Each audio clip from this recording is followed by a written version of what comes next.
Good. I'm silent. Whenever you're ready.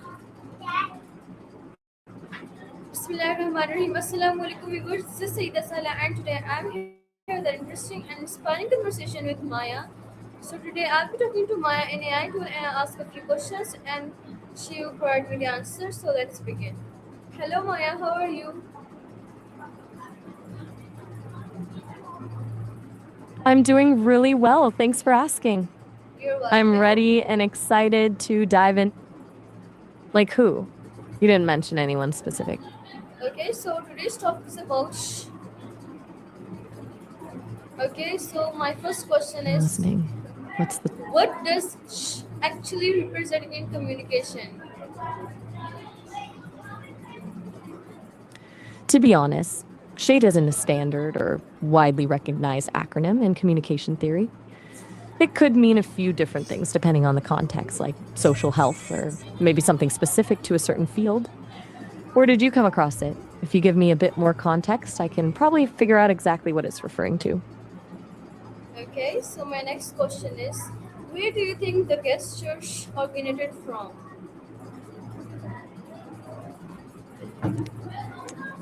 I'm a little confused. Did you mean guest church or maybe something else? I'm not familiar with a specific concept or origin for a guest church. Could you tell me a bit more about what you mean by that? Yes, I ask from you where do you think the gesture originated from?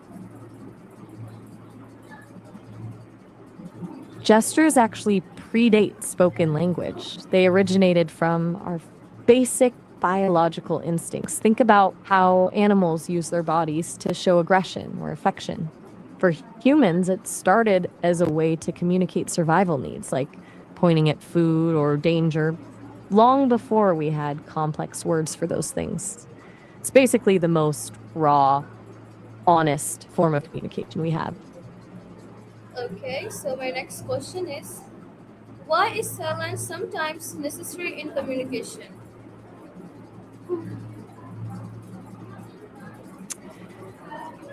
Silence is powerful because it gives the other person space to actually process what was said.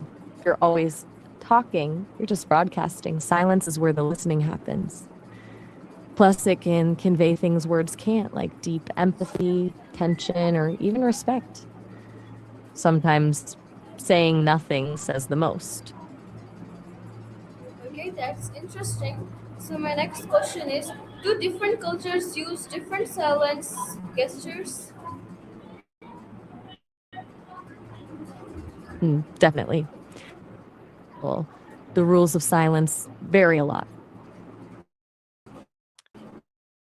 And some cultures, like in other places, like the US, silence can feel awkward or like a sign of disagreement, so people rush to fill it. Even the gestures for silence, like a finger over the lips, are common but not universal. It's all about the cultural lens you're looking through. Oh, that makes sense. So my next question is how does society view silence commands?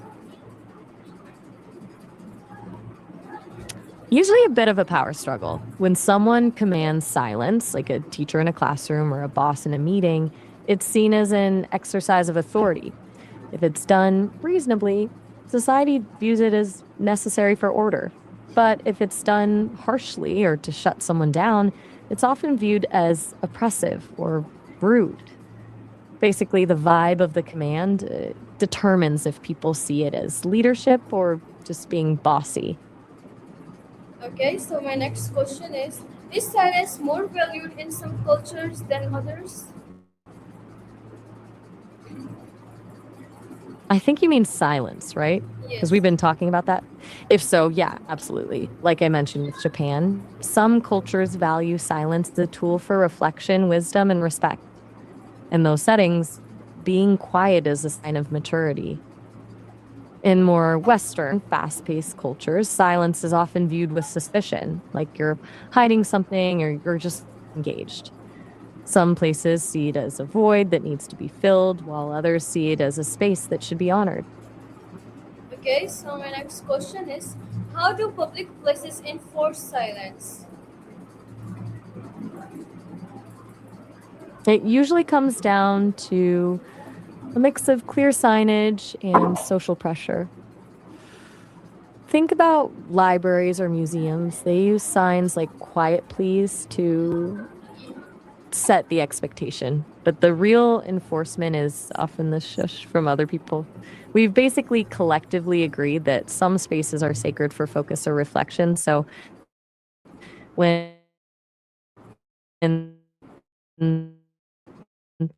someone brings, I'm Why, listening. why What's is next? silence important in libraries? Libraries are all about deep focus. Reading and researching take a lot of mental energy, and loud noises act like a pattern break that ruins that concentration. By enforcing silence, libraries create a predictable, neutral environment where anyone can get into a flow state without being distracted by everyone else's conversations. It's basically about protecting the mental space of the people inside. Okay, nice. So my next question is silence linked to peace of mind? I think you might mean silence again, right? If that's the case, yeah, there's a huge link. Silence strips away the external noise and the constant demand to react to others, which lets your mind actually settle. It's like clearing the clutter out of a room so you can finally see what's inside. Whether it's through meditation or just a quiet walk, and that stillness is usually where people find their mental peace. Okay, so my next question is does silence improve focus? For most people, yeah, it does. When you remove the auditory distractions, your brain doesn't have to work as hard to filter out irrelevant information, which leaves more energy for the task at hand. That said, some people actually find total silence unsettling and prefer a bit of white noise to stay focused. But generally, silence is the fastest way to get into a deep state of concentration. Okay, so my next question is why do we fear sudden silence sometimes? It's usually because sudden silence feels like a loss of control. When a conversation is flowing, there's a predictable rhythm. When that stops abruptly, our brains start searching for a reason why. Like, did I say something wrong? Or are they mad at me? It turns the focus inward. And for a lot of people, being alone with their own thoughts in an instant can feel vulnerable or exposing. It's less about the silence itself and more about the uncertainty of why it happened. Okay, so my next question is can silence improve communication quality? It absolutely can. Most people listen just to respond, but silence allows you to listen to understand. When you leave a pause after someone finishes speaking, it shows them you're actually processing their words instead of just waiting for your turn to talk. It makes the other person feel heard and often encourages them to open up more deeply. In a way, silence is what turns a basic exchange of information into a real connection. Okay, so my next question is can memes change the meaning of shh? Totally. Memes have a way of taking a serious or authoritative gesture and turning it into a joke. Oh, shh can be used ironically to tell someone to be quiet about a secret that everyone already knows, or it can be a playful way of acting smug. It's it from being just a command for silence to becoming a bit of a personality trait or a punchline in a lot of online spaces. Okay, thank you so much, Maya, for this wonderful and inspiring conversation. We really enjoyed this AI session. I hope you like it. Wishing you all the best for your future. And stay connected with me for more inspiring conversation with Maya in AI session. See you in the next AI session. So till I really then, take care. Allah Hafiz, Pakistan Zindabad.